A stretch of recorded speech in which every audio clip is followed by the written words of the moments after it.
Hey friends, it's Kevin from the Chalkboard Agency, and we want to wish you a very happy new year.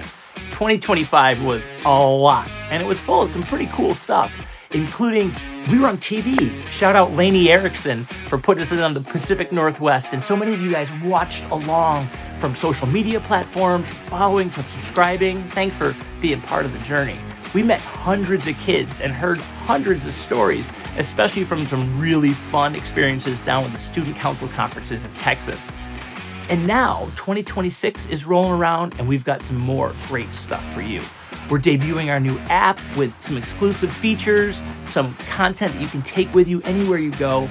We are debuting 5 new stories in January alone on the Story Exchange, so you can bring new stories to your students in the new year.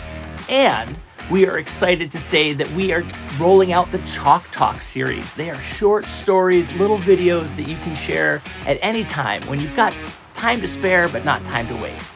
So on behalf of Stu and Kyle and myself, the Chalkboard Agency, we want to say Happy New Year.